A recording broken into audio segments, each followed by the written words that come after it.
E relatos cada vez mais comum e agora com provas têm se tornado realidade quanto à questão de rendição de soldados ucranianos, tá? A mais recente ocorreu no fronte de Kurakov.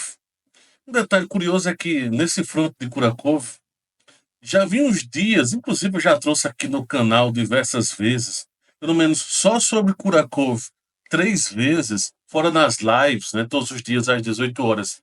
Tem análise minha de como é que está a situação no front, mostrando detalhes em mapas e tudo mais.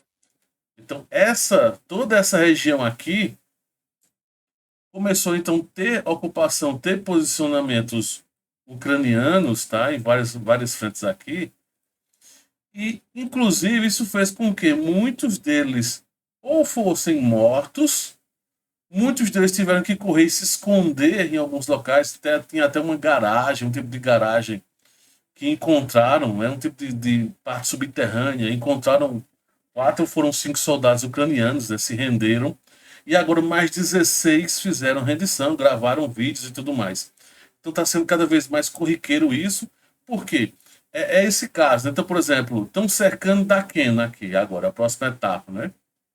Vamos pegar o caso de Shevchenko, fica mais claro aqui sobre essa questão de não recuar. Então tá aqui essa região de Shevchenko praticamente ocupada pelos russos e fica alguns pontos estratégicos com alguns agrupamentos de soldados. O que acontece?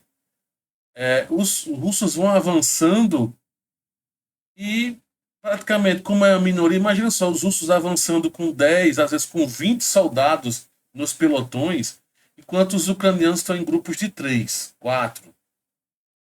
É um massacre praticamente, que é o que tem ocorrido. Então, alguns têm preferido se juntar e dizer, vamos se render, e aí se rende, tá?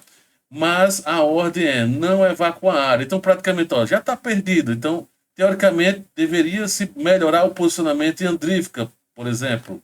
Mas não, ficam se segurando aqui, terminam perdendo soldados, né? Seguram os russos por 1, 2 dias, mas que nem se protege como deveria, por exemplo, em Andrivka, né, criando fortificações. Enfim, não há nenhum ataque de retorno, simplesmente recua e manda alguns soldados ficarem para se sacrificar. Basicamente, essa tem sido a estratégia ucraniana em todo o fronte. Né? Aqui, se você pega também aqui mais ao norte, mesma coisa, Slovianka, idem. É tanto que os russos têm até se segurado mais um pouco, mas já mostra que tem mapas que já mostram os russos ocupando 100% de Slovianka, tá? Em quase toda a região, isso tem sido muito comum. Se você ver aqui, por exemplo, deixa eu pegar o caso não de Pokrovsk, pegar um outro caso aqui de Toretsk. Só ver se eu acho aqui, senão vai dar muito trabalho achar Toretsk. Achei. Por exemplo, Toretsk praticamente foi ocupada já pelos russos. Tem alguns poucos posicionamentos que praticamente nem é mais, é só dentro do território de Toretsk. Mas a cidade, a vila, enfim, a parte urbana em si já foi ocupada pelos russos. Então os ucranianos, ao invés de recuarem para um melhor posicionamento, fazerem fortificações e tudo mais, então deixam alguns soldados para morrer ou serem capturados praticamente. Essa tem sido a estratégia. Não sei qual é o objetivo. Uma coisa é você segurar, você ter um pelotão para segurar para os outros recuarem. Tudo bem? Isso é questão de lógica e é normal acontecer, né? Um pequeno parte de um pelotão ficar, ou um pelotão em si, ficar, se sacrificar um pouco para que geral possa vir para a retaguarda, depois ter um outro segundo pelotão fazendo cobertura do agrupamento que vai recuando e assim sucessivamente, né? E aí o que estava mais à frente recua mais um pouco e todo mundo vai recuando aos poucos. Tudo bem.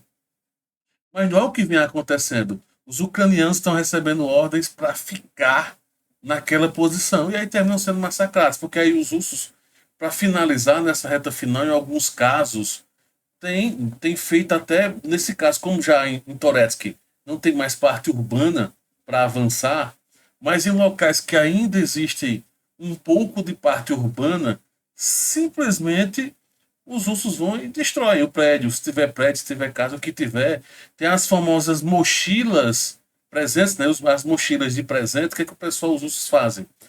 Os ucranianos também já vi fazendo, tá? Mas nesse caso aqui específico, os russos vão e colocam minas terrestres, tiram algum sistema que tem de trava, de alguma forma, vão andando com essas mochilas altamente perigosas, por sinal, jogam. É tanto que nas imagens que a gente vê, só dá tempo de jogarem dentro das construções e mal dá tempo correr. É quase que uma missão suicida desses russos, no caso, das imagens que dá para se ver. Joga a mochila e sai correndo. Na hora praticamente que faz isso, acontece a explosão e o prédio, a casa, a construção que tiver vai abaixo, que é para evitar esconderijos de alguns possíveis soldados que ficaram nessa reta final. Então vão tudo que está em torno aqui. Então, por exemplo, até normalmente o que, é que vai acontecer agora? Qual é a próxima fase?